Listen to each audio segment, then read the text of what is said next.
All right, so we got Duke the Don in the back. Shout out to Duke the Don. Y'all could call in. The call-in link is pinned to the top of the chat.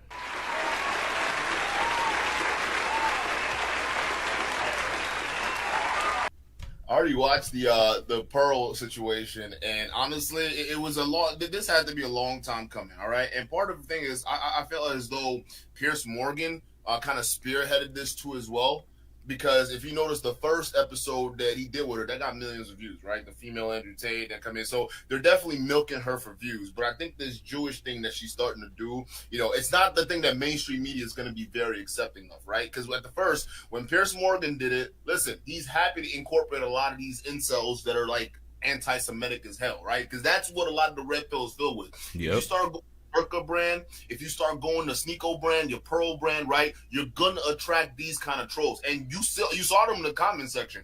They were flaming Piers Morgan when he finally decided to get serious. Oh, it's all fun and games, right? You can milk the views, you can enjoy it because this dumb broad over here is saying some ridiculous things that you could have been criticizing, but you chose not to do it. And then the moment she's doing something where Piers Morgan, come on, he works in media. I mean, he's big media, and a lot of people who don't respect that kind of talking point. Maybe you want to have a discussion or whatever the hell, but when you're doing stuff like this, it's a different problem. So he doesn't want to be seen as someone who's in support of that, right? So he had to basically give her that energy. Because if you think about it, where was this energy when he first interviewed her, when she was talking her bullshit about women not voting? He just sat there and stayed quiet, and the other girl was stuck doing most of the work. So that's the first thing I want to say. Piers Morgan kind of brought this on himself, and when it was time to get serious, he had to go flame Pearl. But now he's dealing with the backlash in the chat, because what ends up happening is when you start going that whole Jew conspiracy route, you're gonna attract these crackpots, and when they don't, all of a sudden, when they feel as though you're not on their side, they're gonna start clowning you. So he deserves that criticism he's getting. I'm fully in support of that.